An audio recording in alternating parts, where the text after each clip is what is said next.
we're good? Yep. Okay. All right, it's 6:38 p.m. I will call this meeting to order. Can everyone please rise for the Pledge of Allegiance?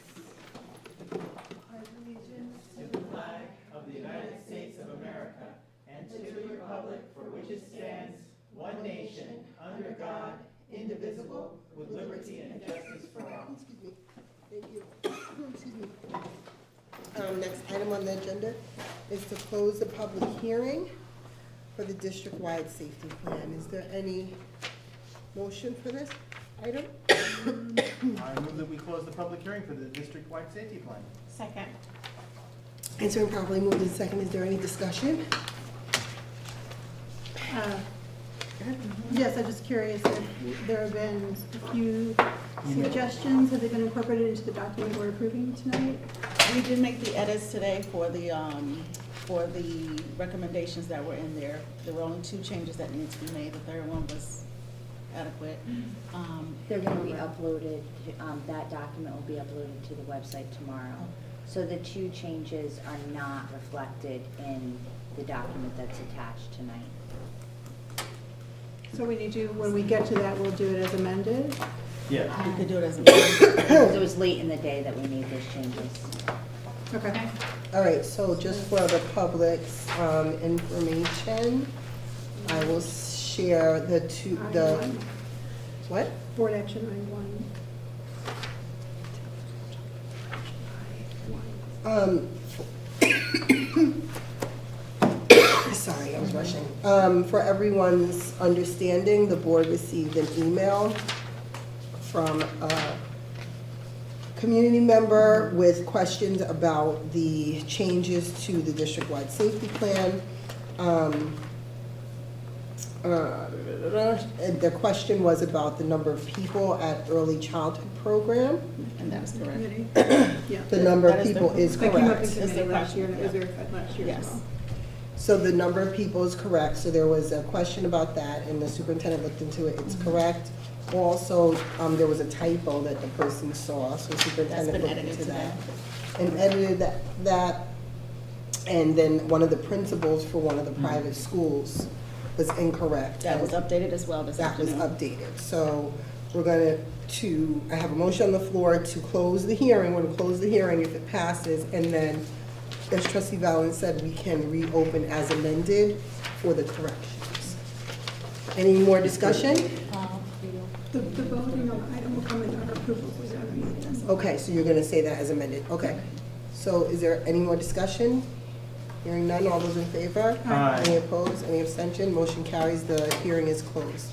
Are there any new hires? Dr.? Yes. Yes? Yes, we do. He did confirm, but he's not here yet. Yeah. And then next, are there any public comments? No public comment. No, okay. Keep going, next we have, what? Okay, so it's B1 to B3, policy review. And for policy review, I'm gonna turn the meeting over to my vice president, trustee Valen. Okay, these are 5 policies that have been reviewed already by legal and by admin, and 3 of them were reviewed in the finance committee, and 2 of them were reviewed in the governance and policy committee. So this is the first read for this is the review for the board before we present it to the public at the regular meeting later this month.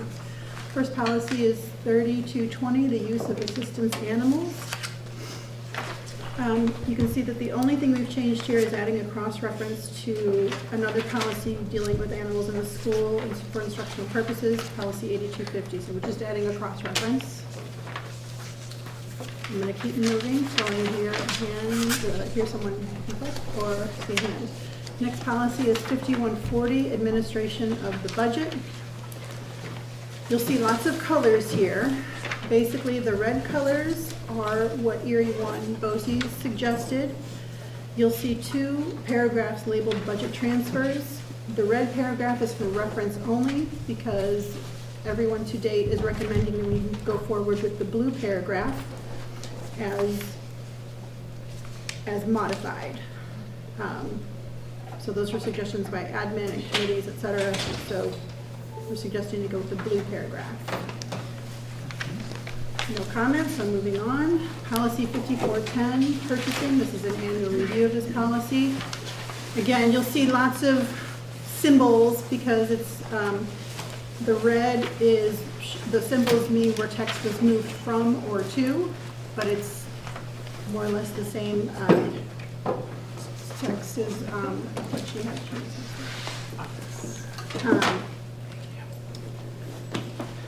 We, on the first page, under the paragraph called the general municipal law, we added, the finance committee added a section there to clarify what are public works contracts. That's the section in red and in parentheses. It's understood to mean construction or repair project undertaken by municipalities on their infrastructure or erection, construction, reconstruction, or alteration of buildings. The admin and committee recommended that we change the table of aggregate amounts and the different levels needed to do different quotes and bids and RFPs. And basically, this policy had not been reviewed, I forget how many years, multiple years, and enough where we did a calculation based on inflation, more or less. And that's how these amounts were derived. The $20,000 and $35,000 floors are set by law, so that's why those floors do not change for the top level of those tiers.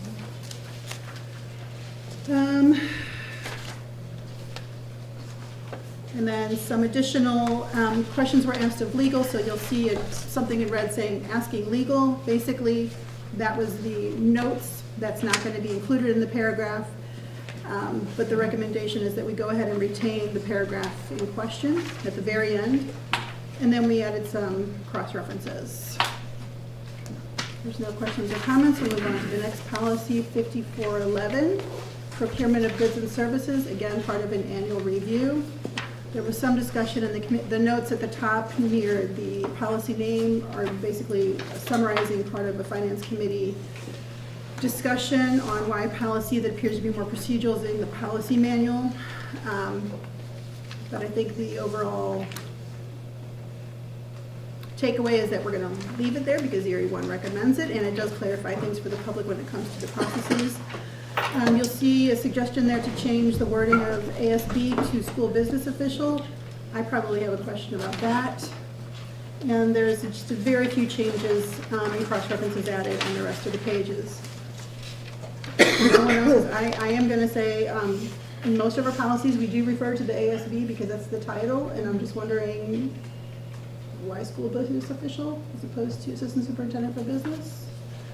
I think in that meeting, it was more like if the title of the position ever changes, it still leaves it open for a school business official, whether it's the assistant superintendent of business or however that position might be called. But if the committee is okay with keeping assistant super, but that was the thinking of it because the title might not always be an assistant superintendent. So school business official is more vague. Would that leave it open to be anyone in the business office? No, the district, the person who is identified as the school business official for the district, which would be that person. Okay. Yes. I don't see any other comments or questions on that, so we'll just move forward. Okay. And the last one is the policy mentioned earlier, animals in the school for instruction purposes. The Governance and Policy Committee did recommend that a paragraph be added to provide for notice to students and parents, students and families, when there would be potential exposure to animals in the classroom for instructional purposes, to be proactive in that communication so we could be prepared for other allergy reactions. And then we added a cross-reference at the end. And if there are no questions, comments, or whatever, you could always do so in the intervening weeks, and we'll present it to the public at the regular meeting. And back over to you, President Maris. Okay, any other questions, comments, concerns Oh, about the, yes? Sorry, there was one other edit, sorry. I wrote it here, but I didn't, on the last policy, animals in the school, 1, 2, 3, 4th paragraph, in black, it shall be the responsibility of the principal or his or her designee. We're gonna change his or her to their designee to match what we said earlier. Okay, that's it. Any other questions, comments, or concerns about our policies? Hearing none, we're going to move on to the student ex officio report. Vanessa. closed the board well. All sports have ended. There's something. Nothing other than that, really. Oh, wise proposals have been going on in interviews. I'm going to join wise. That's really it. Okay, any questions, comments? Our student ex officio report? No?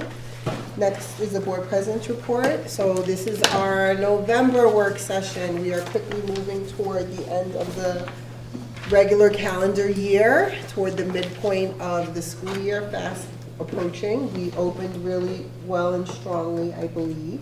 We have a lot of new staff in central office, a lot of changes going on. Today was our superintendent's professional development day. We look forward to hearing about that. All of our committees are up and running and on their way. We're going to get some reports later tonight on the committees so we can get the dates. And if anyone would like to join the committees, the committee chairs can explain as well how to join their committees. Excuse me. And recently, just last week and a half ago, the president, vice president, and a senior Board of Ed member went to the NYSBA convention in New York City, which was lots of information, a little bit of fun, but a lot of networking and a lot of information. Our legal counsel was there as well. I believe they did a presentation as well. So we're very busy doing a lot of things, trying to keep the district in good standing. And that is it for my report. Is there any questions, comments, concerns? No?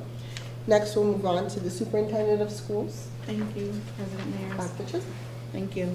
Just to reiterate, today was a superintendent conference day across the district. It was a full day of professional learning for all faculty and staff, from our clerical staff to security staff, administrative assistants, all the people, including teachers. So I don't think we had any missed groups, and some of the initial feedback was that it was a good day for collaboration and curriculum development. So a lot of teachers felt like it was a good day to work together. Second one, real quick, don't forget to vote because the polls close at 9 o'clock. Just a gentle reminder that questions that are asked during our board meetings will be answered at the next regular session board meeting, the next one being November 18th. I also attended NYSBA, not in person, but I did attend a virtual session. So those were really some great sessions as well. And then the last one, last but not least, in response to what's going on and taking place with SNAP and our WIC programs across the federal government here, those shutdowns have and will affect many people. As someone who grew up on WIC, I do know firsthand the benefits to families and communities in need. Unfortunately, New York State has not provided us the same flexibility as COVID once did, because students were not showing up, but we do have the universal lunch and breakfast programs. Basically what we've done is we work with the homeless liaison, Ms. Johnson, as well as Ms. Cabell from the People Personnel Services Department, and we have created a list of all the food pantries in the area that can support our families, regardless of where you may live. It's not just our families, but even some of our staff might be adversely impacted too, where they can find food or free meals. All 5 schools are taking collections and donations to help and support our families as well as staff. And if people would like to make donations, please visit any one of the 5 schools in the district. They are accepting donations. If you are in need, please go to either the closest food pantry or the closest school. It does not have to be the school that your child attends. So if you're within walking distance or closer to RJ Bailey, please go visit RJ Bailey for any food supplies and perishable items that you might need. So that's where we are with that. I know that there is a state of emergency from Governor Hochul that was shared with us through NYSBA as well. And so she has provided some funds for New Yorkers. And just one last thing, if you are using EBT cards are still active and working for families. Okay, any questions, comments? Yes, Trustee Lowe? Just regarding our free breakfast free breakfast and lunch for all students, do we know if our buses are arriving early enough to make sure that students have time to get their breakfast?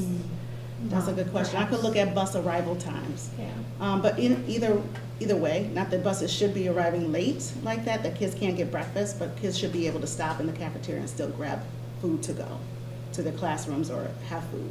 Oh, I thought there was a no food in classrooms policy, but. I don't know about that.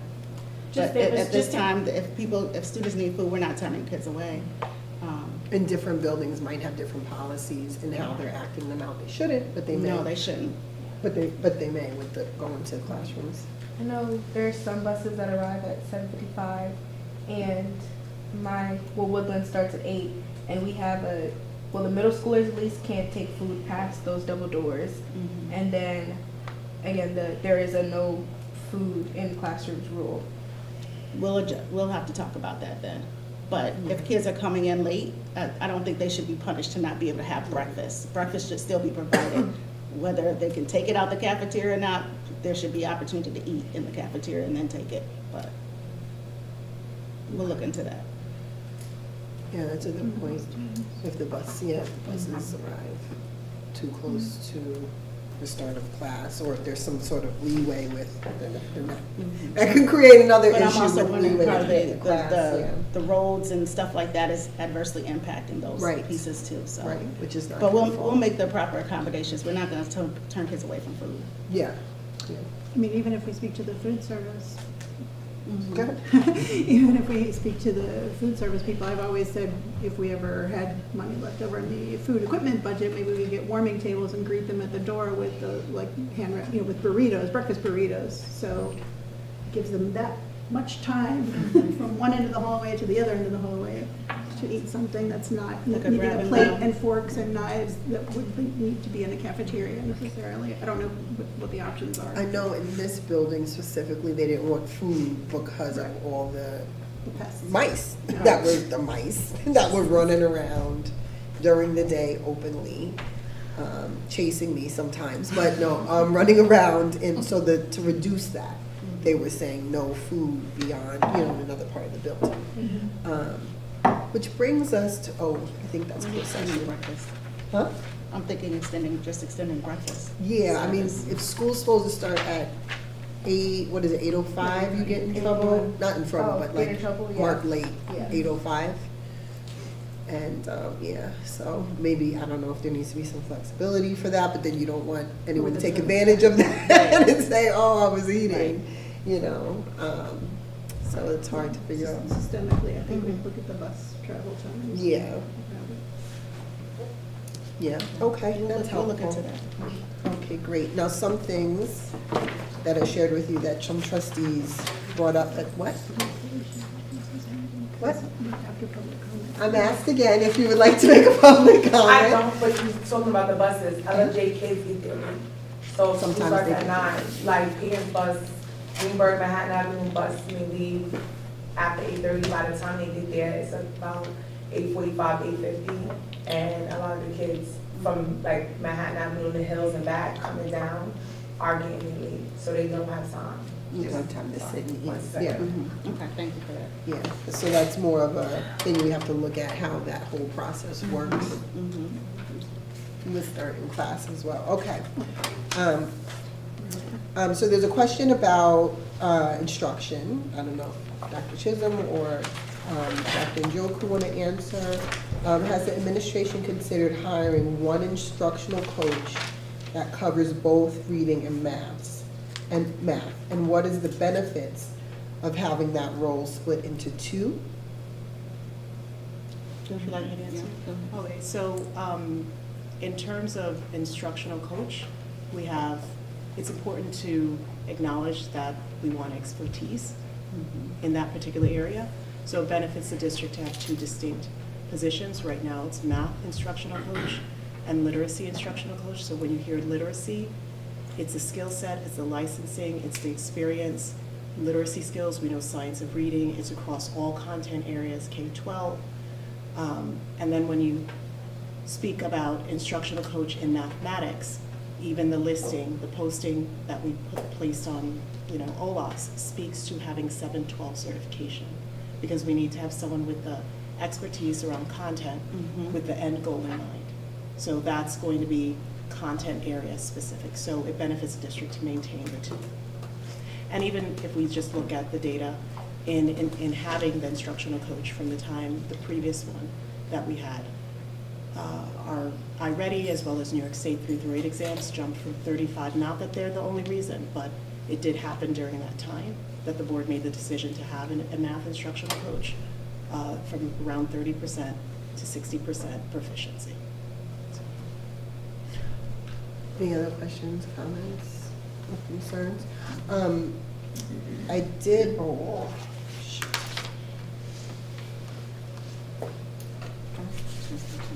I'm sorry. Oh, do you have one written there? Okay. So this one was exec, right? Yes. I think so. And then this one is exec. Well, no, we can ask about No, you guys. the Woodlands Middle High School science teacher. There's no active recruitment at this time for that position? Yes. Why is So. Thank you for No, this is a good question, so I think it's important to remember that, or not remember, to state that there was a resignation in the summer.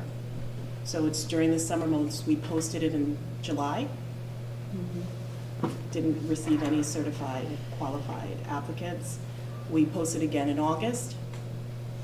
Again, no qualified applicants. So August is very close to the new school year. So we had to revisit the master schedule and make some adjustments to that master schedule where we had a certified person there. What that did do to the master schedule, we did reduce some of the non-required offerings in order to ensure that there was a certified person. That was an earth science position, which is a challenging position to find. And it wasn't peak time. So our goal is to, during, we knew that might happen, but we still did it because we wanted to keep the same programming. So this is also important for the students to understand why they don't see the same electives as last year. So what we're looking to do is in the new year, utilize the peak, hiring season to actually post, and then hopefully we get like more of a pool of interested candidates, qualified candidates. And now that we have the support of our HR, I believe that recruitment process will be even stronger. Yeah. So real quick, I'm thinking about career fairs. Are you guys thinking about that too? We are. Okay. We are. So what's coming up not most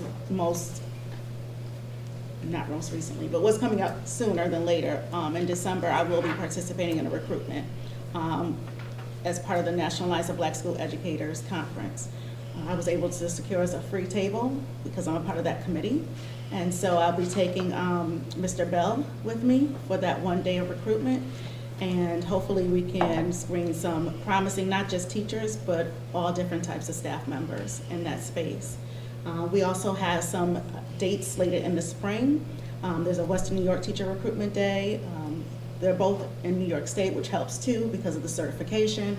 And that's on Mr. Hanratty's list as well for the spring, just having to make sure that we can register in enough time to do that. But those are teacher recruitment days where I was hired out of that, Western New York Teacher Recruitment Days.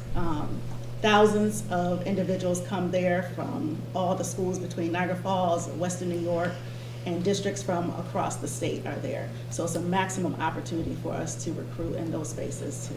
So we are trying to do some intentional recruiting around teachers of color as well as all teachers and staff. So, I want to say too, and I figure out how to say this to remain in open session, but I want to say, we do not have the salaries to always compete with some of our neighbors. Yeah. So we do get people pulled sometimes. I mean, I think students should know that, the public should know that. And I think, part of the greatness of Greenberg is that we have to figure out how to keep our teachers when they're good. And quickly identify the ones that don't necessarily have a good fit here. And if they're really good, try to keep them somehow. And it's not always going to be salary because. right. Those are some of the lists that will be coming out of the Human Resources Department. The other thing with that too is not just the recruitment piece, But we are having some conversations like, what does a wellness fair look like for this faculty and staff, right? So how do we make people want to stay here, take care of the people that take care of our kids? And I'm trying to think, we're also doing a couple recruitment videos. So Mr. Parker, Miguel, and Jackie are helping me. We have identified some staff, so we're going to do it in both English and Spanish that we can post to our website once we start moving things over to the HR webpage, and things that we can also show and explore with interestees or candidates during the recruitment fairs. Yeah. I do want to add that sometimes, you know, what's utilized by many districts is like an exit survey, but I think what's more valuable are those who are veterans here and understanding why they are staying. Like, what are the things that are attracting and retaining them currently? And some has to do with the leadership and some of the relationships. They've actually shared that, so how to maximize that in terms of this, what's special about Greenberg that entices them to stay. And one of the things, I'm sorry, now we're just piggybacking here, but not that I want to use the word piggyback, but but we're also, one of the things that we also have going on too is, I think I almost just lost my train of thought. Why the veterans stay? We're coming out with our Falcons Journey, which is starting with the alumni series, and that'll be debuting by the end of this week or early next week with a teacher who is also alum and her why in giving back to Greenberg. So I think that kind of also speaks to why teach at Greenberg. So all of those things culminated together will hopefully be what makes people want to leave, go somewhere, study teaching, and come back. So. I love that. That makes me inspired for what's to come. I do, though, want to know, and too, and Dr. Njoku, you were talking about the coaches and their special areas, their content areas, and focus on that. How do we, are we still doing, so forgive me, New York State Ed changes things. Are we still doing differentiation in classrooms? Yes. So what I understand that to be, correct me if I'm wrong, if you have a class of 20 kids in kindergarten, and some of them read, some do not, some read on a first grade level, you're giving them work to address the levels. Right, and usually that, in terms of intervention within that time, it's seen in terms of grouping, so that the teacher has an opportunity, students have opportunity to do independently, while the teacher also has opportunity, or an interventionist to come in to provide necessary supports. And think about the scaffolds that need to be put in place for each student. And scaffolding. And then does each, and my youngest is in the 6th grade, so I haven't been, since COVID, I haven't been down in the lower grades, but I remember some years where we didn't get very much homework at all, and I was a parent who wanted homework, and then I would go to meetings, and some parents would say, well, we don't want to keep the kids too busy, and I'm like, yeah, but they need homework. And I would talk to my friends in other districts, and their kids had homework. I don't know what the right answer is education-wise, what you guys like truly believe about homework and doing work outside of the classroom. But is there like a standard that the district follows, or is it by teacher? Right now, they're, first, you touched on, okay, I'm gonna start by saying, first, the purpose of homework is not for new teaching. The student shouldn't be learning on their own. So it should be for practice, reinforcement, and it shouldn't be so much load, right, that it becomes diminishing returns. Practice what they learned in class that day or whatever. Exactly, as appropriate, right? And to your question about homework, it does vary at this point. So there isn't a standard, that's how I can answer that right now. Okay. And I don't think we want a no standard either, right? Because then you pigeonhole people into, right? So and everything's everything's just like become compliance, or does it become actual work that's meaningful for the kid to do? Okay. All right, no surprises, so I didn't want to go into, but it made me think of more questions. That I had any other questions, comments? No? No student questions? No? Okay. All right. Enough homework? Let's get, you have enough homework? She's a senior, right? They get a lot of homework. That's what thought, going down that line, I have a senior, I have a 6th grader, I had younger kids, and it feels like it does kind of heavy load toward the end. And I'm just wondering, how do you kind of keep that And managing that and momentum going. managing their time, important for even just the experience that they're gonna have in college to be able to Yeah. manage that time. So, Oh, if I may, you've triggered a thought. Sorry. There's been conversation off and on over the years, and different things have happened. Again, I've been here for how many years, and I think, I don't know how it is currently at elementary when it comes to reading for pleasure. Back in the day, it was basically assigned, you know, at Leah Jackson age, read 15 to 20 minutes a night. You got Had your to age different- signature. Right. Are we still Right. doing that? Because even though it's not homework, it is homework and building that reading for That pleasure, skill.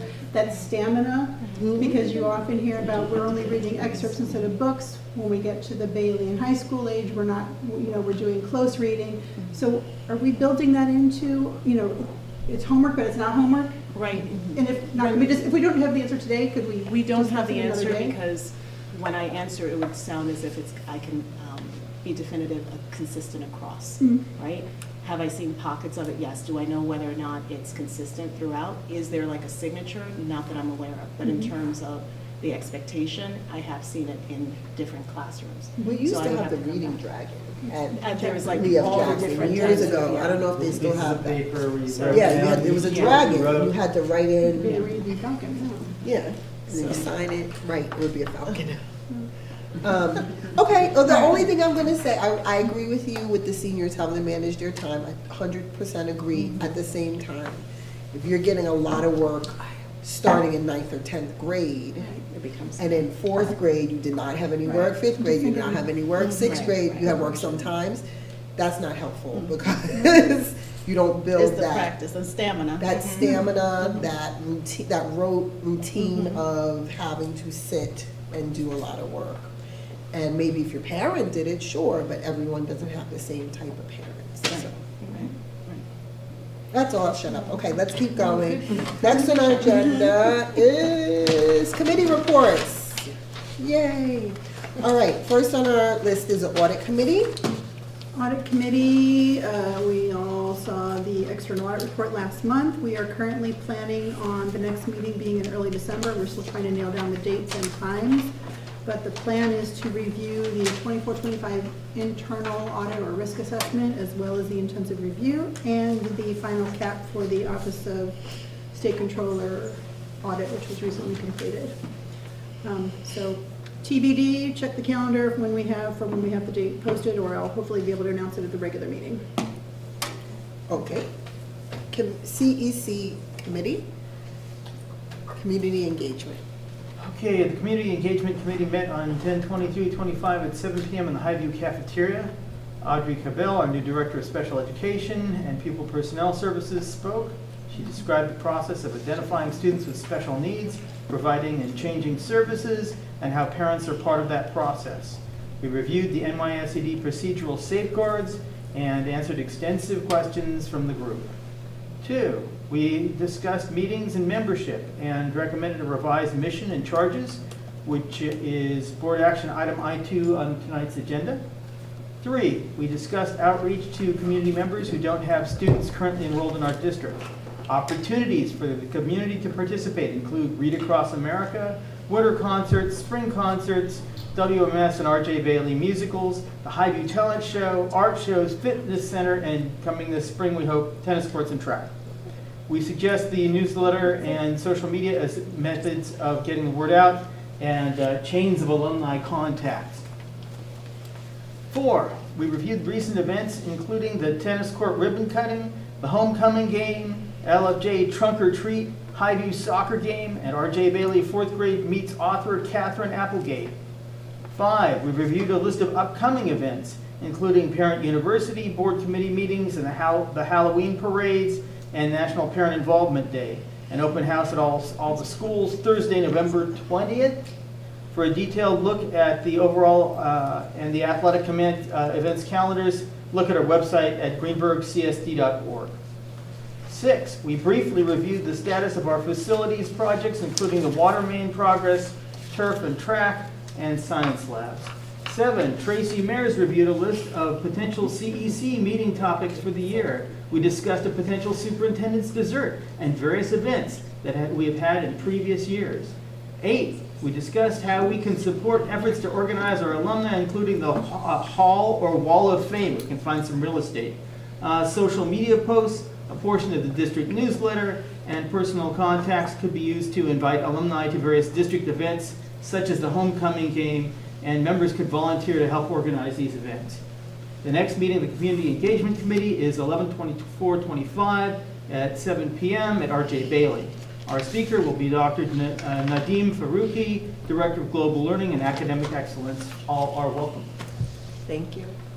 Any questions, comments, concerns? Yes, Trustee Mintz? We have a local news channel, don't we, like 70-something?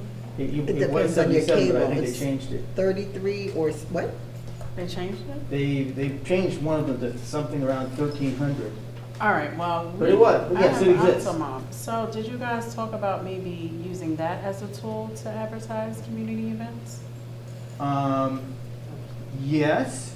And how did that go? We have I never to talk to the people who can do that. Okay, who does that here? Is it in-house? We used to. Oh, Hi. Okay. Right, so, right, this meeting and everything else gets posted on website, on, the That's when you website, said- and then, yeah, the TV station. and then it all goes to the TV station. right? Okay, so that could be another resource is what I'm trying to get at. I didn't hear you say that.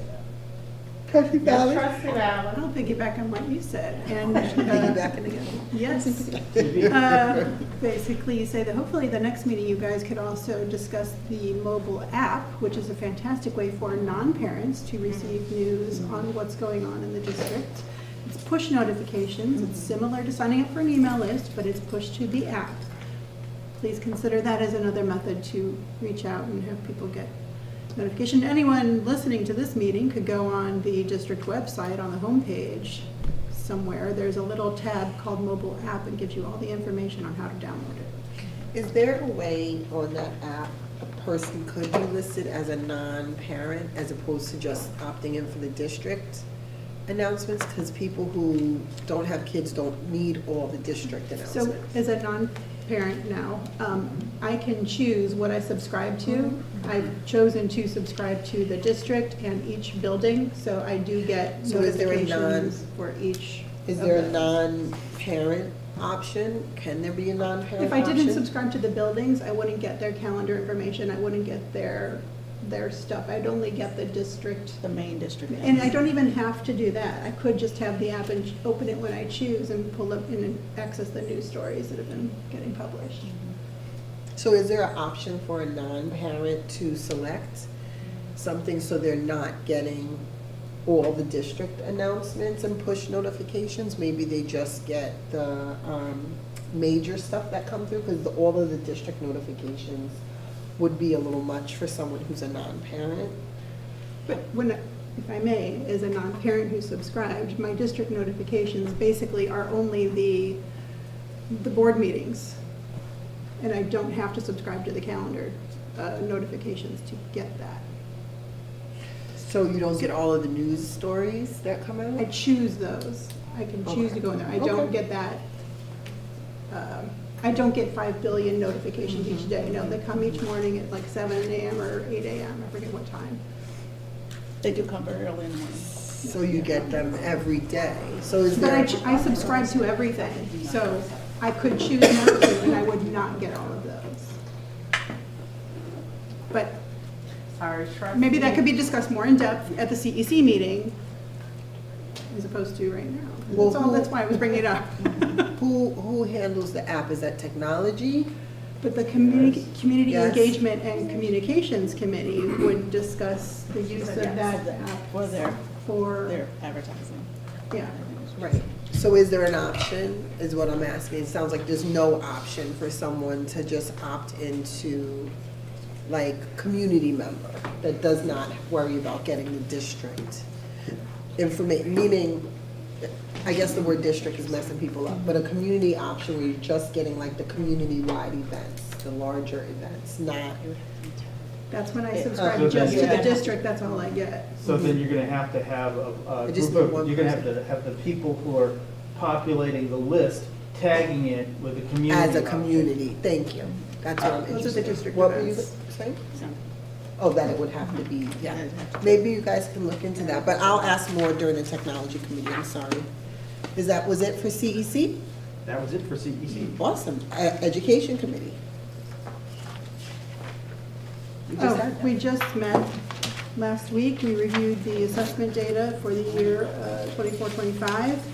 We next meet on Thursday, November 20th. We're still finalizing what we're going to cover, so I'll know more by the regular meeting, which is before the next official meeting. When's your next one? I'm sorry. November 20th, it's a Thursday at 7 p.m. Thank you. Any questions, comments, concerns? Well, I think, Go ahead. I'm sorry, Trustee Bellman, did you highlight what you talked about in your meeting? We reviewed Yeah, the it was a very assessment good data, meeting. but I'm not going to go over all of the assessment No data. highlights or takeaways to share? No, I'm not at this gonna- time. I'm gonna- I thought it was I very did not prepare that. interesting. Would you like to That's okay. Thank you. share? So I have a comment. So there, I will highlight or take away, because I don't know that I would highlight it personally, but, so there were a lot of data that was shared.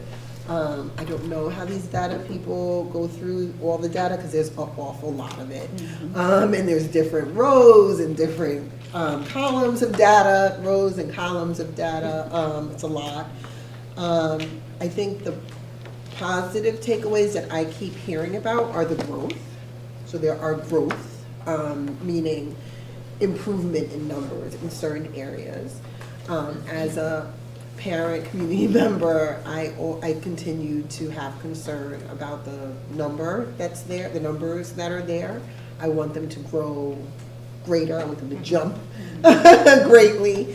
I don't know why they don't, but I know, children are people and humans, and obviously they're not going to grow drastically right away. I keep asking, to everyone's annoyance, and I really don't care, how drastic we can be or how out of the box we can be with doing something different to just get a different response. I don't know what that answer would be, but we do have growth, which is really, really good. I don't know that every district has that. People ask about the state numbers, and we are still above the state numbers, so that's really good. But, I look forward now that we have a full staff here of people to seeing how we can continue to grow. One question I do have is what's happening with the bilingual education piece of it, because that came up, huh? I was going to allow trustee Galvin. Well, trustee Manager, we're not fully staffed. We're still missing an instructional coach for math. Oh, yes, I'm sorry, we are. And you're only in year 2 of your new math curriculum too. Okay, so there's a new math curriculum, and we don't have our math coach. But I was asking, I wanted to hear from one of the educators about the bilingual. Are you talking about like the dual language? The potential dual, or yeah, bilingual we were education? told, so I can tell you what we were Yes. told. So we were told 2 or 3 years ago, 2 or 3 years ago now, if you hit a certain number of students that are bilingual, that are considered E&L, you have to start a program. We were told, I think it was 3 years ago, we were in year 0, and then we would start talking to parents and assessing like which type of program they wanted, and we would do like a certain, so, and then that didn't happen, so. Right. like, And so when I came do in we still last have year, to? yeah, when I came in last year, the thought was that we were further along than we actually were. So if you remember, there was a meeting where there was communication, and then the realization came we need to pause and almost like restart again. And now we have a new director in the midst of that. So that work, the conversation, we have a relationship with Arbor, which is the regional education, bilingual education. They work with the state, et cetera, and they support us. So with that, the current director is being provided with that support. Okay. You are correct. It's 20 is the number Okay. of students. If Are we there's a, still if at there's- that level? it differs now. And It's just to be changed. specific, it's 20 students who speak the same language on the Right. same grade level. Right. It's not 20 as a total. It has to be for that grade level, but it doesn't mean you need to start the program in that grade level, right? So our numbers we're reviewing the numbers. We're going back to go forward. That's the simplest way of putting it now. And I think one of the important data pieces too to look at is our nicest slot, where students are performing with the nicest slot. If we have students who are commanding or expanding, we may not need to necessarily create a bilingual program because technically they could be on the cusp of coming out of bilingual programming. Okay, and the nicest slot is the, And bilingual is different from New dual York. language, so we're talking about dual language program. oh shoot, okay, I'm confused. Wait a minute, so bilingual is different, so I'm talking about the program where they told us in kindergarten we were gonna start. That's there the will dual be- language bilingual education. Yes, so you're speaking about, I think we're talking about the same thing. Okay. Which is bilingual education. Yes, Which you can either have transitional bilingual program or a dual language program, okay, right? We're talking So dual we were language. looking as a district at a dual language program. okay, And what Dr. Chisholm is saying is that we have to revisit our numbers to make sure that we. because we in the district, we are moving students and students are exiting. They're learning English. They're learning English and also the numbers, we just want to make sure the numbers are accurate in that language that we're looking at. Okay, So going back to the education committee, we did peg that for our February meeting because that's during budget season, and if we need, by then Right. we'll have the numbers analyzed, we'll know where Yes. students are, we'll know whether we need to add staff for a particular grade level or more, And it's a and long- you'll have And the it's other a more long- time to research. And on it's it. not just adding staff either, Trustee Fallon, it's also making sure you have the correct certification. Right. It's also looking at the curriculum, which curriculum comes in Spanish, like it's a whole set of things. I would also recommend, and I did share this already, is kind of looking at our twice exceptional dual classified students that fall under special education and ENL services because that's more staff. Right. Right, So we pegged it towards the beginning of the budget season because by then you'll have already begun the work on identifying what we need. And then going back to the education committee as well, I think, there has been growth. Yes, it's not as fast as we would like. I'll just say one other takeaway from the meeting is, the district has been very good at providing after-school help for students when it comes to preparing for Regents tests, mid-year and end of year, when it comes to preparing for other tests. But we have this constant problem of kids have so much they want to do. So we had a brief discussion. I think the admin is exploring ideas on how to get kids to attend a session or whether to look at restructuring that. But I don't think we have the answers yet. And if I'm misspeaking on You're what. not misspeaking. So I'll just put it out there for the public. We do offer these great things, but kids are choosing after school whether to go to, they're trying to do everything after school, and it's just a difficult thing when you have busy kids. So why don't we have it not compete, like at Bailey, for example, after school's only allowed Tuesday, Wednesday, and Thursday, you could have Monday be extra help day, or not even extra help, just additional work day. So if you're already on level, giving you, extra time to do a little bit more in that level. If you're behind, like Monday could be that day. I know at Bailey, the AIS offering that they have, if you elect to do AIS, then you do have to miss out on the other after-school stuff. So why do that? Like, why not allow you to do AIS and still have after-school for the other 2 days? Like, so that, I agree with you, it competes, but we don't have to have it compete. I'm sorry, Trustee Mance? No, I would like to explore options outside the box. I was speaking with some relatives in other districts, and they actually have an advisory block as opposed to extra help after school. And that tends to be way more effective than after school. Just throwing it out An there. advisory block, what was it? It's incorporated within the school day. Yeah. So, I'm having some preliminary conversations about the master schedule for next school year already. So. Is this only a secondary level though? Yeah, from 7 to 12, for various reasons. And some other districts too have done Saturday academies. I like But I Saturday. think with the transportation and things for students, that might pose a challenge. So it's always easier when you have the students that are here already, so it's being considered, yeah. Not to put you on the spot, Ms.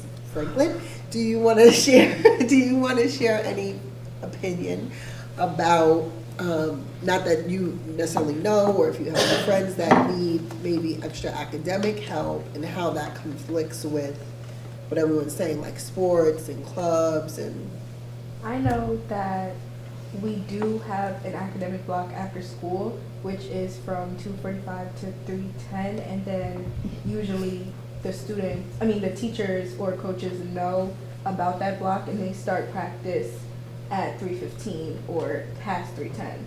So the students who are after school do know about that block, and if you're staying and you need extra help, you might as well go to extra help, and then your activity is gonna start after. The only issue that most students have, or at least I had when I was going after school, was that it ends at 3:10, and then the next bus is at 4:30. So what am I doing from 3:10 to 4:30? I heard that too. Yeah. And Someone brought that that up was recently.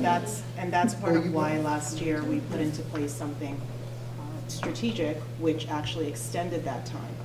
But then there was the competition. It became a challenge. So it's not even just, I don't want to see it as a challenge. I want to see it as, okay, what did work as part of it, and then do we need to have some sort of other coordinated effort? But this requires the conversation with not just the building level team, but the counselors, et cetera, because there is some information around the student themselves that we need to understand to be able to ensure that they attend, as well as ensuring that the parents know this is an expectation. Okay. My next question will be about education committee and trips and how they fit into education. Do you guys cover that in your committee at all? Not at the last meeting. No, in one of your upcoming meetings, I don't know. We did last year. We did I'm sure it last will come up this Okay. year. All right. Just curious. And we made improvements this year. I remember it was like in the spring, I want to say, Yeah. like around. That's still a little bit of an issue. Finance committee. That's you again? Oh. Yeah, okay. Our next meeting is, hold on, no, we did meet on October 17th. We took a look at the draft of the reserve fund report. Numerous suggestions were made. It was a healthy discussion, and we're going to take another look at the revamped version at our next meeting on November 14th at 1 p.m. After that's been finalized, it will be shared with the full board in the packet and posted on the business office website. Also on the November 14th, 1 p.m. meeting, we will be taking a look at the reports the board receives for the capital fund to better understand how to read them and discuss changes that are in the pipeline for those reports to both meet the auditor's recommendations and to improve board oversight. When's your next meeting? I keep mixing up, November 14th at 1 p.m. Villensville High School, Frielo Center probably.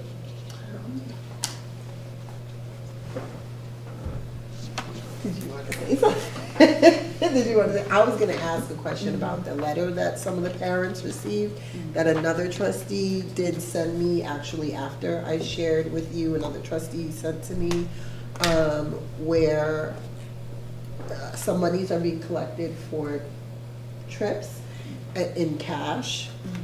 And some people had some concern about that, asking how that works. So I don't know if you guys want to talk about that at all. So parents have two options to pay for trips. They can either pay in cash or by check. Our procedure for cash is, and the buildings are aware of this, I'm told that this has been the practice for quite some time. If they are collecting cash, the cash needs to be brought to the business office that day. I'm told that there were some issues in the past with cash being collected and not being turned over in a timely manner. I don't know if anybody wants to share anything. I mean, do you want me to elaborate on? No, it's okay. I think people have questions for executive session. Sure. Okay. I just want to Yes. share too, what I was sharing with Shonda was, I think as the year progresses, when we're talking about the budgets and those type of things, that community engagement would probably be a nice forum for you to serve as a guest for the community engagement and start talking about the budget process too. Absolutely, I love it. Great. That's all my Okay, list. since we're still technically on finance committee, I can state that we've nailed down almost all of our finance committee meetings with the exception of one date, the June date, which will be done at the next meeting. But we did identify, I want to say 3, I don't have it pulled up now, 3 of the meetings, I want to say March, April, May, will all be held in the evening and will be budget workshops open to the public. One of those meetings is actually a combination finance committee, community engagement committee meeting at Bailey. And those meetings will be both in person and virtual, so it'll be hybrid. So FYI, those 3 are already on the calendar. Great. Okay. Next on our agenda is the Facilities Committee. Trustee Warner. The Facilities Committee met on 10/9/25 at 6:30 PM in the Woodlands Innovation Lab. We reviewed the status of our major construction projects. 1, the tennis courts were completed. We invited the public to a ribbon-cutting ceremony on October 14th. The tennis courts are usable by our students. We need to work out details of use by the community. 2, the water main project is ongoing and should be done in January. A change order to add a hydrant for the mansion was described. Details to follow at the next meeting. FYI, since the meeting, we discovered that the hookup at the Stone Oaks end of the project is not where the town said it was, but it's nearby. There will be another change order to make the connection, and the line to the Pinewood Gate will be completed while we work out the details. 3, the roof replacement at Woodlands is complete. 4, the energy performance contract is on track for completion in January. A community member is trying to find a cost-effective way of enclosing the battery energy storage system in concrete. Con Ed is installing a gas pipe on Pinewood to connect the high school, and the solar hookup is waiting on a switchgear. 5, the science lab renovation plan was described in detail, including selected materials for floors, walls, and cabinetry. 6, the roof replacement at Highview and Jackson were to go to bid in October, and they have. Do we know anything more? I believe there's additional conversations as to, it's with legal right now, how we're gonna move forward with those, Okay. correct? 7, I think that's where we're at. yeah, okay. The football field turf replacement and track projects were delayed over the summer. The turf is now complete, but the synthetic rubber coating for the track is dependent on the temperature not falling below 55 degrees at night for an extended period while it cures. It will be delayed until spring. Yep. We discussed the events leading up to the delay. 8, 2 more community members have volunteered to be facilities committee members. They're on tonight's agenda, item I-4. 9, community members requested that we begin the process of selecting our next project. 10, several community members spoke on the need to upgrade the soccer fields and surrounding fencing. Some fixes are relatively inexpensive and can be completed within the current budget. More expensive changes will require time and funding. The administration will suggest a plan at our next meeting. The next Facilities Committee meeting is Wednesday, 11/12/25 at 6:30 PM in the Woodlands Innovation Lab. That's it. Okay. Yes, Trustee Ballard? I just want to clarify one thing. Even though you said the turf field was complete, no one should interpret that as able to be Not used. usable, yeah.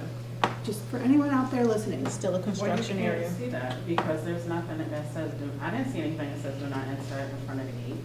It was open one day when I was driving up here, so it's a When you get to little the misleading. field, I see signs. Are you talking about the gate on the Yeah, you road? should have something right there to tell people, don't come in here. That's a good point. So I Don't thought come you were in gonna here. put like a tape up or something, did that not? I don't have to come up here that much, but I know that one day I did come. I go, why is that wide open if it's under construction? It's the weirdest thing. Is there a way we can get something there, Dr. Chisholm? If that's the ask, we can check. Does the do not enter, do not? We could follow up with Mr. Pugliese to see what we can do Construction there. I zone. think we put up construction signs, I think we've messaged it, but there are other suggestions, we're open to other suggestions too. Yeah, I think something more visible, right there at that entrance. would At the be roadway. better. Outside at the roadway, Yeah. she's saying So that. people don't even go. I to the didn't, road. I haven't driven up there yet to see, I don't know if anyone's been up there to see, it's nice and blocked off. It was there a after week or two ago. and it was closed up. But at the entrance, that big gate, like off of, next to the pond, I think she's saying. Like, there's no reason for anybody to even go back there unless, Right. because there's nothing. It's open because they do work back there, so they are going back and forth. So During the they day. go out and getting, item 4 in a bucket load. Huh? Yes, they get construction materials from there and they sometimes move it over to other projects. Right, okay. Next. I had, wait, hold on, Yes. hold on. So I remember tennis court punch list. Are they done with those items? I remember we had a puddle, remember the puddle? The corner, yeah. The puddle was fixed. The puddle was They did fix fixed, that? but Great. I'm not sure about the signage. Okay. I'm also curious about whether we should have a sign that says, as part of public. Let's talk about that. Play at your own risk, right? Play at your own risk, No. or are we No? opening it to? I think, Yes. if I may, I I found think that that at should be other- part other of the districts have. conversation that we kind of plan that, like right now, because I think I've gotten several different feedback from community members, some being, well, a couple saying to unlock it for the community use, and then a bunch of community members saying there's a reason why it was messed up in the first place, because of community use. So I would rather us come up and comprise a plan, but we can't really do that in this space right now until people sit down at the table and have the conversation. Okay, sounds good. Next, we have Governance and Policy Committee. But the full punch list is not done. I have one more question. Oh, I'm sorry, so the full punch list is not done, is the answer. Oh, it's As not? far as I know. Okay. Now, the roof replacement, we said it was done. When things are done, New York State has to come and do some checking. Did they do all that yet? As far as I know, we're waiting for the report. There was a partial inspection done on the roof in this building. Okay, because once they say everything's okay, we check it off, then we submit a report to the state. and To then- S&D. Yeah, But prior to that, the manufacturer has to have an inspection. gotcha. Okay. And I'm done. You done? Okay. Governance and Policy Committee? We have not met since we met right before the last work session. Right now, the policy work is getting done on an ad hoc basis. Dr. Chisholm is assigning different policies to different administrators to review. Legal, of course, is doing their bit. We will be scheduling a meeting soon. I just don't have the date. But work continues even though we're not meeting. Okay. Wellness And I Committee? continue to talk to you about retreat planning. Retreat- January 24th. So retreat planning is, yeah, Every meeting I check it, it's something. yeah, so Okay. we haven't done any retreat planning, but January 24th, all day. I'm pretty sure it's in my calendar. Okay, 1/24, 25, okay, I'm gonna check anyway. Yes. everyone? Well, I put it in Okay. mind already. You're there, okay. All right. BOE retreat. yes. BOE, yes, wonderful, great. Next, we have Wellness Committee. Who's chairing that? Oh, It's, Erin, but I don't know if she wants us to do that. Erin said she didn't. I don't know how much work she has. How do you feel?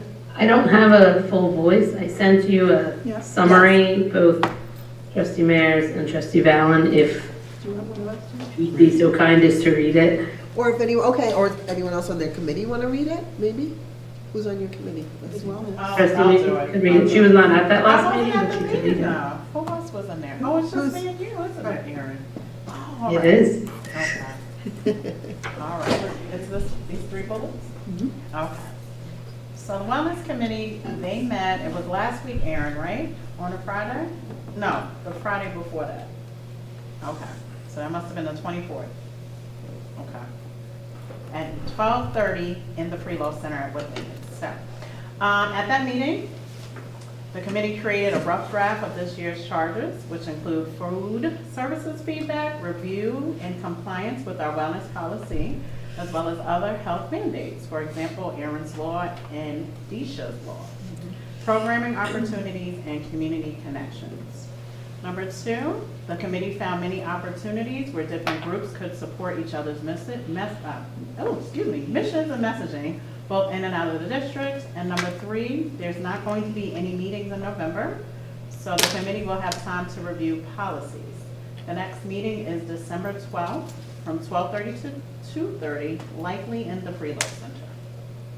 There we go. Okay, thank you. You're welcome. This font is so tiny. Oh, excuse me. All right, next we have the safety I can't committee. see it. That would be you again, Miss Be Mann, this trustee big. Mann. Okay. Safety Committee, that's me. So on Monday, October 27th, the Safety Committee held its first meeting of the school year in the Innovation Lab at the high school. The session was well attended by trustees, administration, and Officer Henry stopped by. So key takeaways included an agreement on a quick win for the school year, promoting awareness of the committee and the importance of safety throughout our schools. This initiative will help establish the committee's presence and encourage engagement from all stakeholders. Looking ahead, our next meeting is scheduled for Thursday, December the 18th at the high school, probably right here in the Innovation Lab. We will be discussing our vision, planning strategic goals for the committee. All are welcome to attend, and please bring ideas to help shape the direction of safety for our students. What time on the 18th? 6:30. Are you coming? No, I'm just noting it because I didn't hear it. You're right, I forgot to say that. Okay, thank you. Any questions, comments about the safety committee? No. Next, we have the technology committee. That's trustee. Okay, that's trustee Jacobson. She sent the notes. Okay, Does another committee member want to read it? it's me or trustee Warner. He does not seem to have the notes in front of him. God bless you. Because he was not on the email. Next committee is, the next meeting of the technology committee is this Friday, November 7th at 10:30 in the Little Theater at Woodlands Middle High School. We will be confirming the dates for the remainder of the year at the the last meeting, which I didn't write down. Yep. We discussed ways to secure the acceptable use policy signatures that are needed. We heard about that at the last board meeting, that at the time there were, I forget how many, 200? 111? 200-ish out, and that has since gone down. And the potential need to lock students out of their Chromebooks, that process began this week. I didn't ask for an update, I don't know. October 30th, I think we were down to, in grades K through 11, we were down to 66. Yay, 66. and So you locked 11. 66. They locked 66. And did you hear back from any students or families? I have not had any correspondence from anybody. So I wonder if those 66 are, as I said at the last meeting, one of the meetings, not phantom students, but some phantom, They maybe some. confirmed, they confirmed that they were live students. Correct.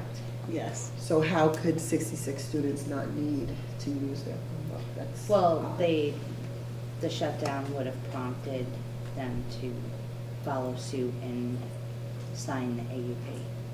But I'm hoping this Friday at the tech committee meeting, we will get a further update. Yeah, on that's a how little many were odd that unlocked. that many students Correct. up to 11th grade aren't using their Chromebook, aren't using their, it's not just a book, it's also your login, you have no access to anything. That's I believe unusual. they said that they would be able to access some of their programs through Google. okay. So they would have had to have used a different device. A different device. Oh, I thought that was different than what you guys said, that they won't be able to use any, somebody had said that. That was the initial, but the follow-up was that they would be able to access some of their programs through Google. Okay. We also looked at feedback on the website and the app. We are continuously looking for ways to enhance the user experience. For example, the search functions, the directory, and the home screen in the app, as well as the calendar download. We discussed sign-in procedures at each building and the technology needed for that, door security options, digital screen needs, and where we need additional tech like servers, Wi-Fi extenders, and cameras. Again, the next meeting is this Friday at, what did I say? 10:30. 10:30 at Woodlands. Okay. Are there any building liaison reports that anyone wants to share? I know trustee Jacobson has one for RJ Bailey, but I don't know if her other RJ Bailey counterpart wants to read it. You have something for Woodlands? Are you her counterpart? Am I? I thought I was at Woodlands. Okay, I will read it then. Is there anyone that wants to start with ECP, Jackson, Highview? I don't want to, I can do Jackson. you go ahead. Okay. Jackson. We had trunk or treat Friday, 10/17, 18 entries for best decorated trunk. Lots of scary costumes, Disney princesses, superheroes, some Master Chiefs, some police officers, bananas, and a few inflatable dinosaurs. We had a Halloween parade on 10/31. It had rained the night before, so the Woodlands Marching Band stood in the center of the paved area of the playground, and the kids marched around the edges in their costumes. It was kind of a cyclone of trick-or-treaters. Upcoming events, November 6th, PTA meeting is it's on Zoom. It's virtual, so it's at 6:30 p.m. So you can go to leafjacksonpta@gmail.com if you're not a member. If you are a member, you should get an invitation. I think it's also live, isn't it? Good question. November 20th, National Parent Involvement Day, open house at Leaf Jackson. The annual turkey trot is don't have the date down, at 2:30 p.m. at the Leaf Jackson playground. I've got to check the date on that. Parents and guardians are welcome to participate as spectators. And that's it. Thank you. Is there any update for, what's the next school? Highview. I attended the Well, you can say Halloween it. parade, and we also saw the Woodlands Band play in the middle of the parking lot, and dinosaurs must have been a popular thing this year. There were a lot of 3D dinosaurs hopping around. And Oh, the inflatable ones? yeah, The costumes. it was a very fun event. And I did not skip ECP, but I said if anybody wants to go, I didn't That's what I want to. told her. You know why? Oh, I'm Because sorry, I were think you? What do you sorry. want to know about the parent? I attended the parent coffee. Is there anything to report out from? There were about 25 parents there. Wow, Yeah. nice. Good turnout. What It was you guys virtual. talk about? I don't have my notes on that. Oh, I'm just curious. I just barely talk. No, what happened with ECP, trustee mayors, is remember, we have ECP at Highview and at Leaf Jackson. So And then- I thought it was the Yeah. ECP/LFJ. Got it. thing. Okay. But I would like to share some Yes. updates with our ECP. Thank you. So October was a very busy month for the ECP program. The fire department visited students to teach them about safety. All campuses enjoyed a fun puppet show. And the students went on an exciting trip to the aquarium to learn about science through real-life experiences. ECP also held their first men's club meeting. That program brings mentors and community members together to support our young children. Families at Leaf Jackson gathered for a well-attended Hispanic Heritage Month dinner, celebrating culture and togetherness. That was last week. To finish the month, they hosted a harvest festival, and like Trustee Warner said, there was a parade throughout all the campuses as well. So at the main campus, you guys saw that construction is finished. I believe that's the water main. And kitchen renovations are still happening. Question, are they completed though? They're not They're not completed. completed yet, okay. So looking ahead, there's gonna be an hour of code coming, starting at Highview in December, and that is what I have for ECP. Wonderful. Thank you. I'm so happy you guys are doing my kitchen. Yeah, I'm excited. No comments. I remember when I was younger, it was a functioning kitchen, so. They're ordering the floor tiles. Yeah. I think some more roofing or ceiling tiles. Cabinetry has to be done, but it's a lot clearer and a lot cleaner than it was than when we did our walkthroughs. That's good, thank you. Okay, next we have, RJ Bailey.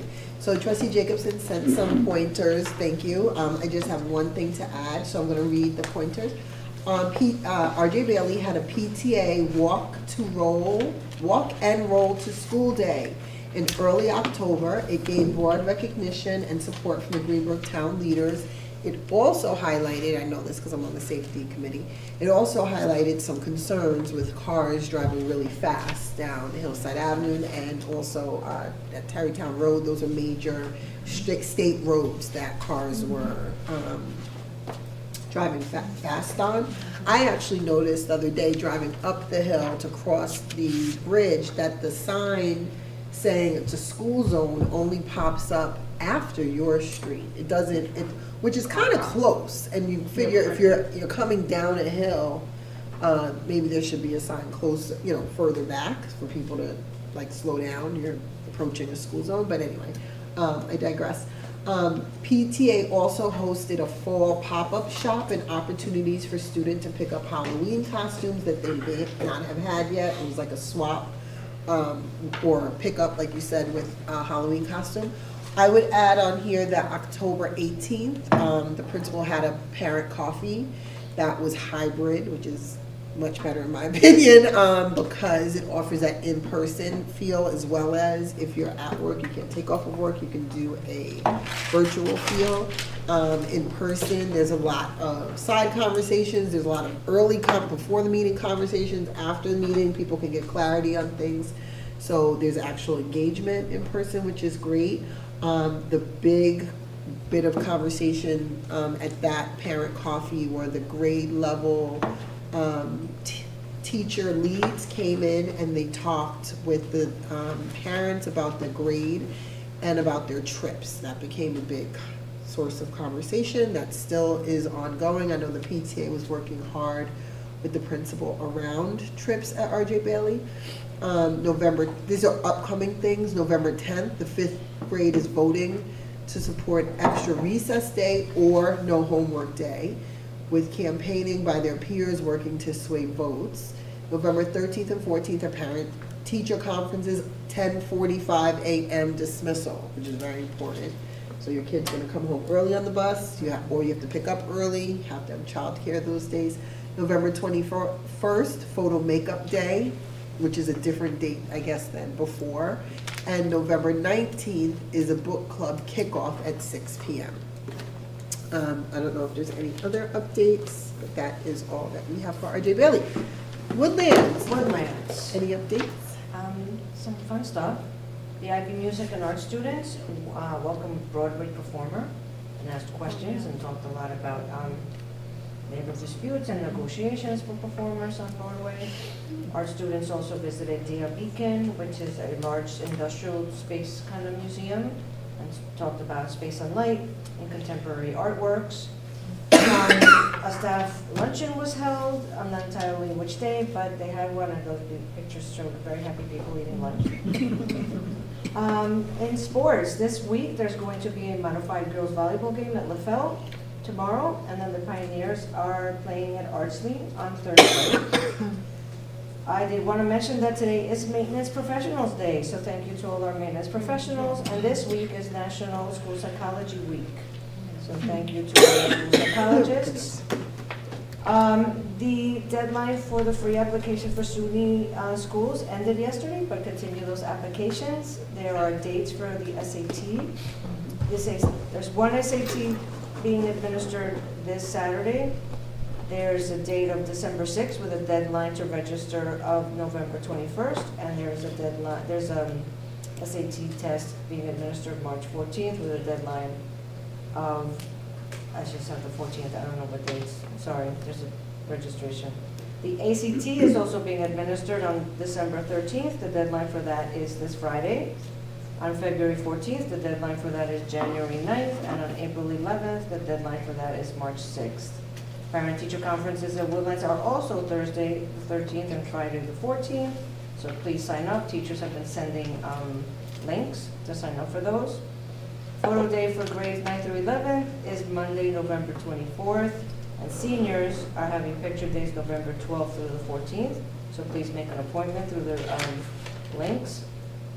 The PTSA will hold a book fair for the week of December 8th, which is so exciting, but just a reminder to join your PTA. And the first marking period ends on Friday, and grades should be available on the 14th. So parent-teacher conferences are the 13th and 14th for both Woodlands and Bailey. How are parents supposed to do that? I'm not sure. Yeah, it's gonna be complicated. I've got about 20 emails between. Parent-teacher conferences Yeah. for both Bailey I don't and even know who Woodlands. it's open. Why would they do that? I have a bunch. At both RJ Bailey and Woodlands. So you're talking about 8 grades of kids, 4th, 5th, 6th, 7th, 8th, 9th, 10th, 11th, 12th, 9 grades of kids. In that, you're gonna have parents, some parents with multiple kids in 2 different buildings, only in the same parent-teacher conference days. It's just a lot. we approved the calendar. We did, but we don't, we approve the calendar, but we don't approve the activities on the calendar. So like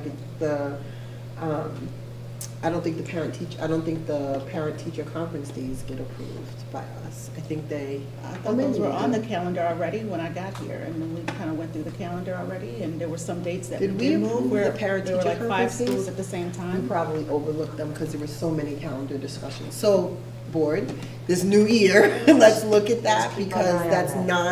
9 grades that you're expecting parents to go to both. Yes, trustee. I had to do it last year. So one day was my Bailey Day and one day was my Woodland. I'm glad you have that flexibility with. But it wasn't that flexible because some teachers wanted you to come in person. So sometimes it is not that flexible. Just want to throw that out there too. Yeah. And I'm seeing that now. So I've got one kid in a high school and two In the same building. in a middle yeah. school.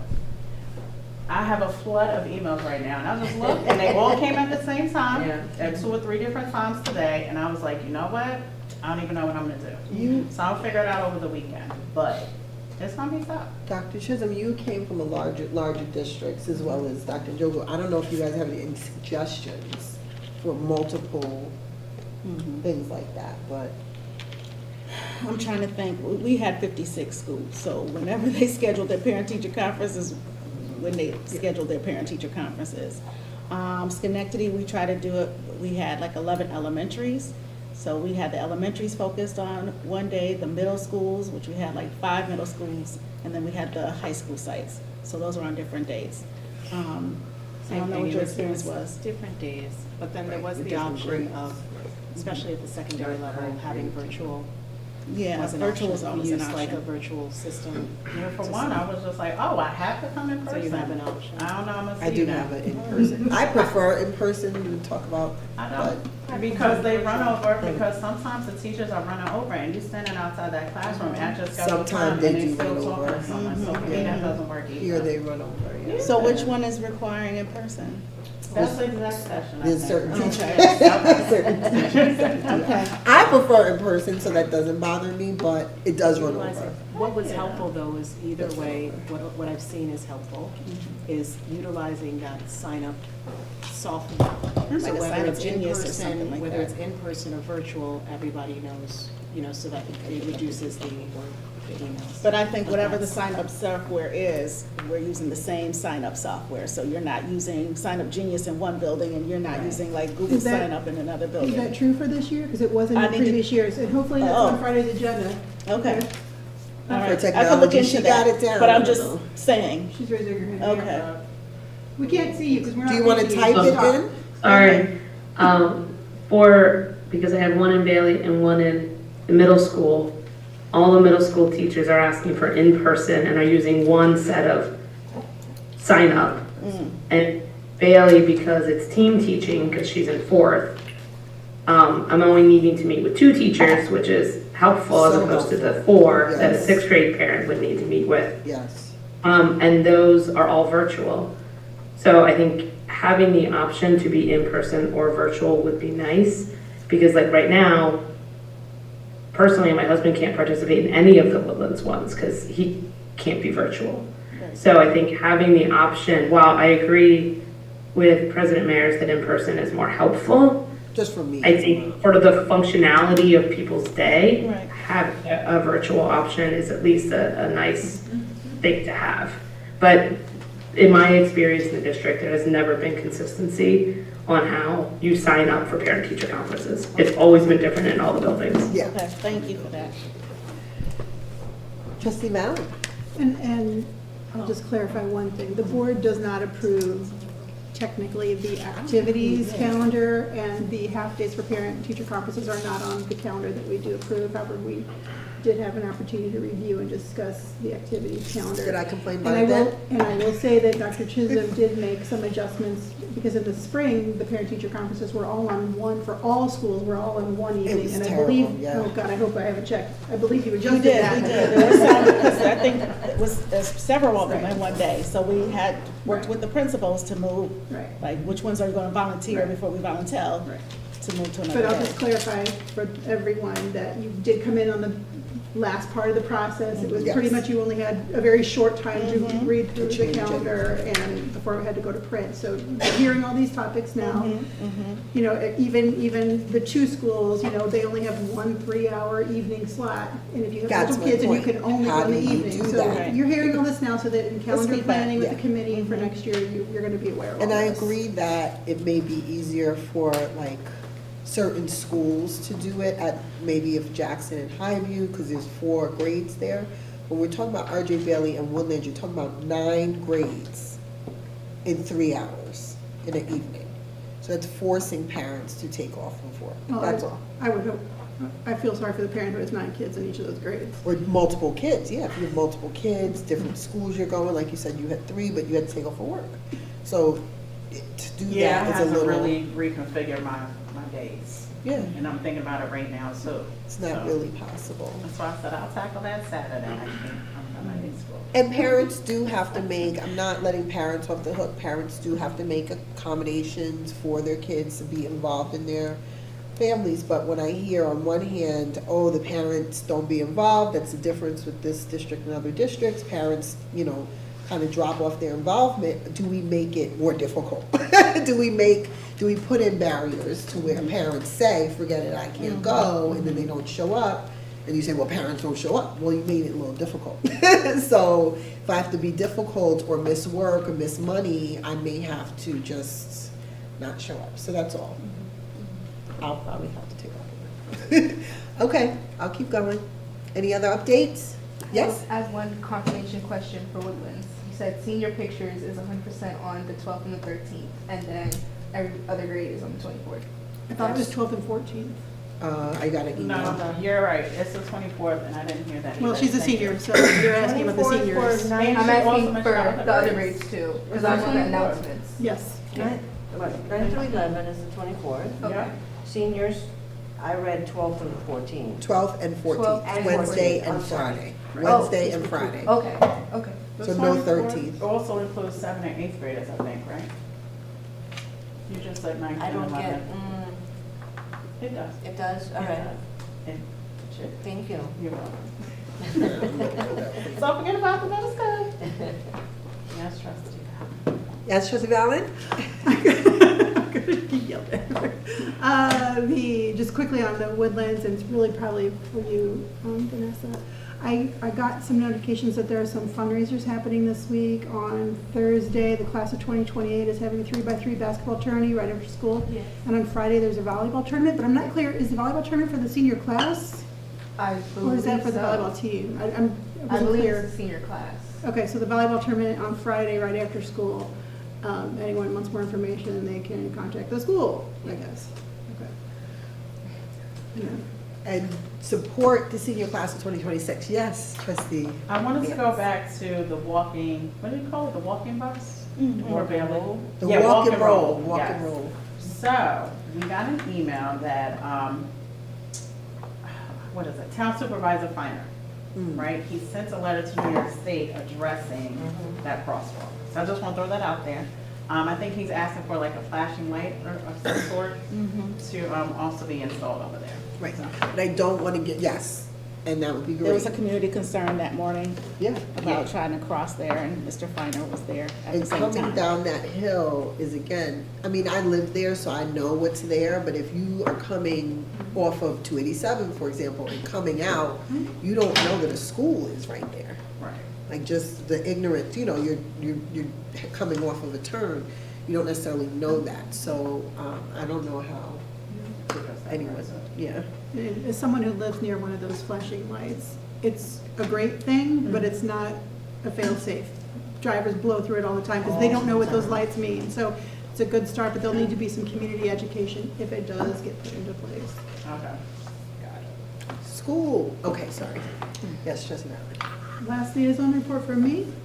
Just want to say, you mentioned the NISBA conference Great. the other day. 3 of us went. I just want to quickly name some of the things we all learned. Oh, great, that's. We talked about, we learned about bridging the gap AI policies. We looked at informing school staff about autism, mitigating risk in the school setting. online predators targeting teens, understanding child exploitation, mastering the art and science of asking questions, electric bus pilot programs, the Dignity Index, budgetary insights, prioritizing student mental health, hot issues in special education, staff-student relationships, more zero bus emissions, and I'm trying to find, and understanding implicit bias, microaggressions, and stereotypes are just some of the things we learned, and everything that we went to, and even the things we did not go to, we gathered the information and shared them with the full board. And So also I just want people to know that. Suicide prevention. Suicide prevention, confidentiality, Yeah, I did a quick run-through. executive session versus public session, and what really has to be talked about, which is why we're having a lot more discussion in public session, yes. And the last thing, for the Westchester Putnam School Board Association liaison, recent trainings that various have attended have been about negotiations, advocacy, and managing conflict. Soon, next week, there's a dinner. I'm not sure if you or the superintendent are going, and there's going to be a discussion on AI. And upcoming meetings include affinity groups for board leadership, additional advocacy meetings to prepare for meetings with legislators in January and February ahead of the state budget sessions. And on December 12th, there is another Ed Law seminar on transportation and civil service, I believe. So anyone who's interested, it's a lunchtime seminar, webinar, please sign up. Civil service would be interesting.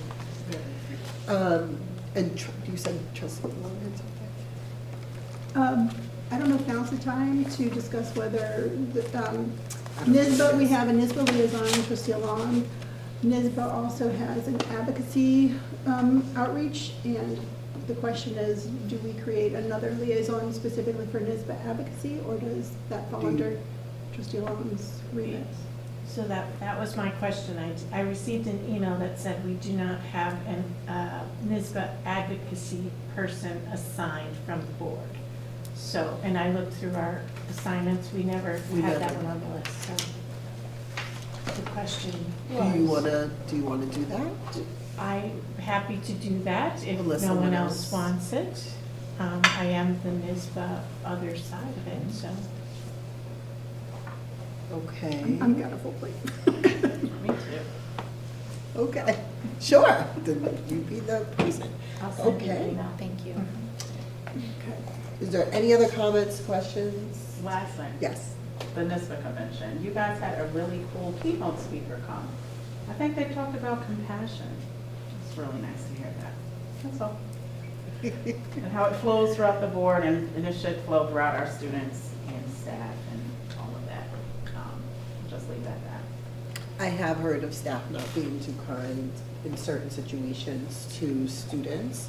I have also, in discussions about workplace violence, heard about staff not being kind to each other and students not being kind to staff as well. So I don't know if we need to, at some point, revisit kindness. Do you feel like there's a change at all in kindness in the schools? Not really. No. I mean, we've had less fights this year, so That's good. That's good. that's really neat. I Okay. see students act the same to each other, just without I fighting. know, I feel like sometimes, and maybe it's throughout the school year, maybe at certain parts of the year, or maybe it's been certain years, I don't know. But at certain times, I feel like there's more of a push to be kind. They have like the, IB virtues. no, not the IB virtues, but there's like wellness. There's a push for wellness amongst the kids and supporting each other. No? You don't feel that way? Okay, go ahead. CODA. I think. CODA, yes, CODA, thank you. The CODA push, and like they come into, is it certain times of the year they come into the, Used to be October. really? That would make They sense. come into the commons and they did like a whole mural at one point. We the recently CODA. completed Red Ribbon Week, Yes. right? Which is about. Not red ribbon, not I know red it's not ribbon, kindness, it's but something like else, the but- kindness and, you know, not being judgmental and Kindness and awareness for mental illness and support for each other. Do you feel like that happens throughout the year, or is it only certain times of the year? I don't really feel that it's happening. I see flyers about it, And sometimes in the commons, we have people come at tables and we have coloring sheets. That's really it. Okay. What were you gonna say? The Red Ribbon Week? No, sorry, I know what you're wrapping up, but I don't want to put you on the spot. But I'm curious, do you think the no phones has impacted the less fighting at all? Oh, Do you think there's a correlation at all? I or- didn't even think about that. Maybe not fighting. I definitely would think it reduces cyberbullying, but I don't think it has much to do with fighting necessarily. Okay, all right, well, that's a positive, which is big. Yeah. How is the no phones thing going? Do the kids talk about it at all anymore? I know it was a big thing at the beginning. Not really. I know the middle schoolers, they follow it a lot more than the high Better. schoolers do. Yeah. Yeah, and I hear them talking about how they always keep their phones in their lockers, and I'm like, oh. But that's, the high schoolers, I know they have them on them, but I don't really hear much about it anymore. And the last thing I'll say, just to tack on, it's a different phrase, to what Trustee Mann said, because Tracy Manns, we'll call it, attended with me and Trustee Warner on Saturday, and the speaker she's referring to, I think we kind of discussed a little bit afterwards, and that Kindness 101 is a resource for videos that maybe could be shared at least at the elementary school as part of the IB program and teaching these traits that kind of follow along with the IB character traits that you just referenced, Trustee Warner. So maybe that's something we should pass along. I like that idea. No. Yeah. Just as an FYI for your consideration, not a directive at all. But Not to put you on the spot again, Ms. Franklin, but one last thing, because it's really in my mind. Actually, a parent called me about the level of rigor that we have here. Do you feel like, how long have you been in the district? Did you start? I started in ECP. Wonderful. So in your experience, it's totally subjective. Somebody else might have a different experience. What was your experience with rigor? And what I mean by that is with level of difficulty of work. Did it get more intense, obviously, in high school? But the amount of work, did you get more as you got older? Or do you feel like there was always kind of homework, always challenging work? I believe it was a good challenge for me. I mean, for 6th grade, we stopped getting homework because that was COVID. Right. And then after that, it was definitely declining since then, but definitely 10th grade through 11th, I've been getting, through 12th, I've been getting a good amount of homework. Okay. What about in the early years? Do you remember any of that? The early years, I did have homework every night. I remember that. And I believe it was based off of what we did that day. And then kind of moving forward, it almost felt, it was getting a lot more difficult in terms of, it felt like we didn't always do it in class, but it was kind of a half and half type thing of, oh, I know exactly what this is, and I wonder how we're supposed to do that. Yeah. Okay. Thank you. Just curious. All right. Any other question, comments, concerns? If I hear none, can I get a motion for executive session, please? I move that we adjourn to executive session to discuss collective bargaining negotiations and employment history of particular persons, personnel matters and/or employee records, and matters deemed confidential by state or federal law, including seeking advice from counsel. Second. We can probably move in second. Any discussion? Discussion. I did go to training at NISBA. Anything that Trustee Warner did not say, we're not supposed to talk about in executive session. I just look at our lawyers, so she can remind us that we break a rule if not. So I do think you need to say that as well. Go So, ahead, say it. information relating to proposed pending or current litigation. right, because that could also come up. You're supposed to actually stop talking and come back out and make a new motion to include that, which is, I don't know who does that, but that's what they told us we're supposed to do. We're supposed to share with the public the different things we're talking about. Is this a thing? I don't think that's a thing, but let's ask That's the a discussion next week. Is there anything? No. Okay. She said no. Okay. It's been properly moved to second. Is there any further discussion? Hearing none. All those in favor? Aye. Any opposed? Any abstention? Motion carries. It's 8:17. We are now going into the executive session. Thank you. Well, let's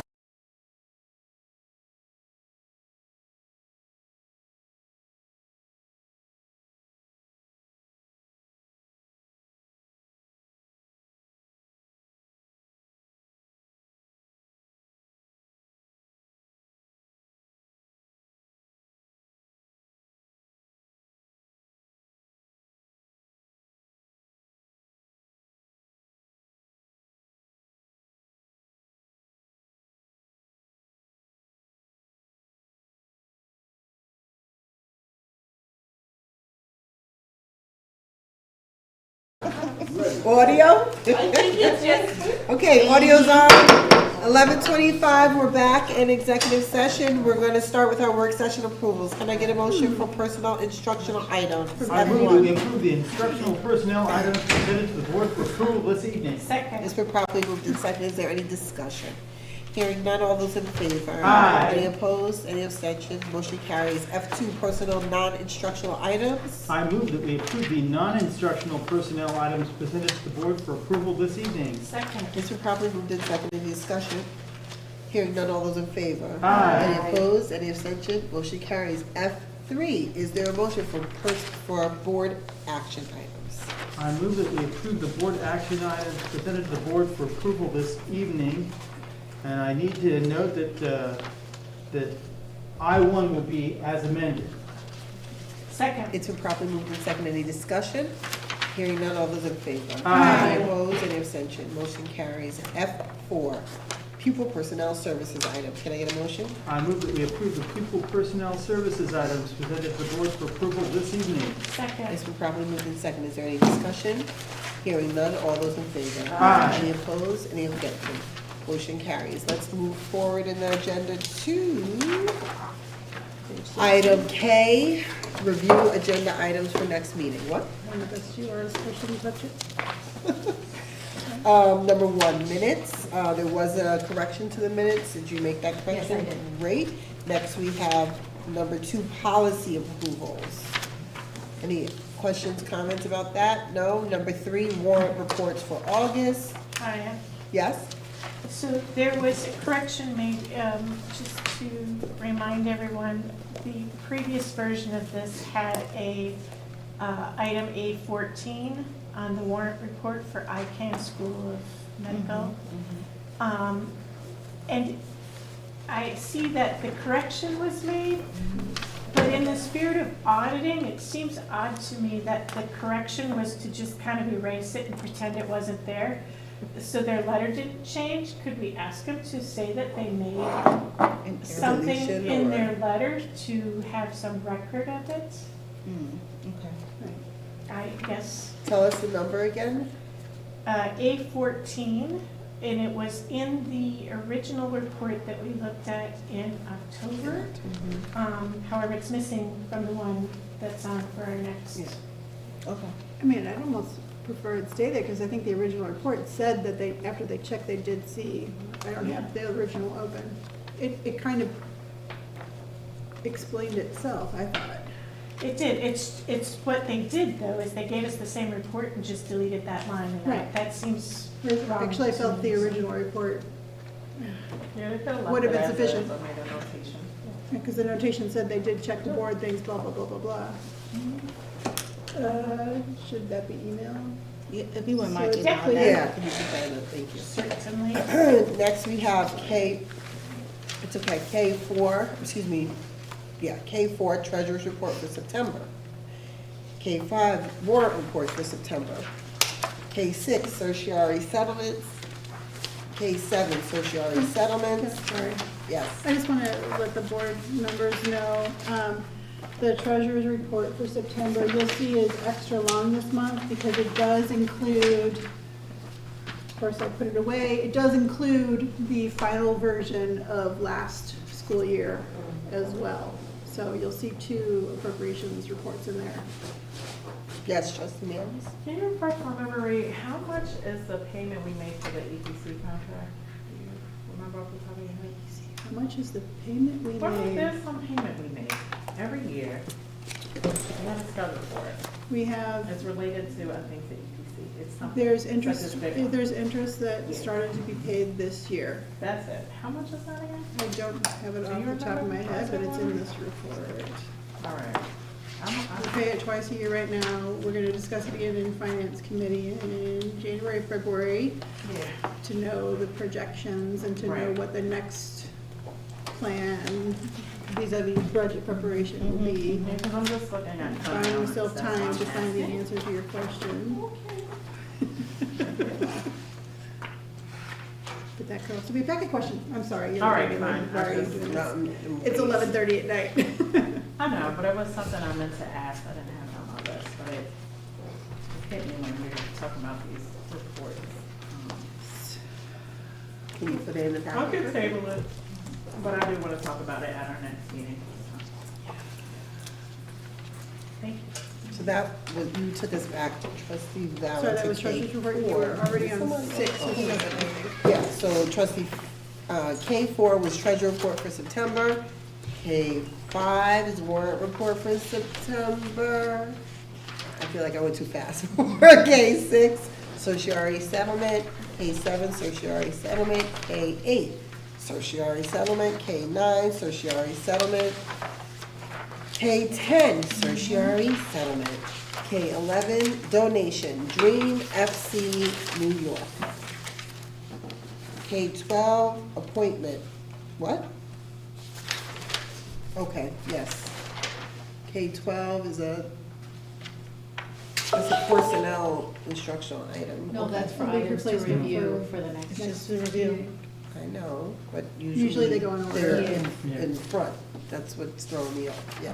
It's all the way after all these other things, so I just got thrown off, I'm sorry. Yeah. So K12 will be a personnel instructional item, K13, appointment timekeeper, bookkeeper. K14, appointment substitute teacher, it's just reverse, I guess. Okay, we're at the end, closing items. Any new business? Sure. Sure, trustee Val? I'm going to annoy my fellow trustees and remind ourselves that what we said in September, no, excuse me, August, at one of our meetings, is that we should all take turns making the motions to approve so that we all have practice in doing this. On the day that trustee Warner jets off to Hawaii for a week. He's not leaving. He's until the not board- leaving, I'm not saying, I said for a week. I didn't even let him go for a month. He's not gonna miss a board meeting. Sorry, trustee Alon. So discussion. Yes. Maybe we should put new business at the beginning of the agenda so you remind us To make those. at an earlier moment than. When everybody's. Pick up names.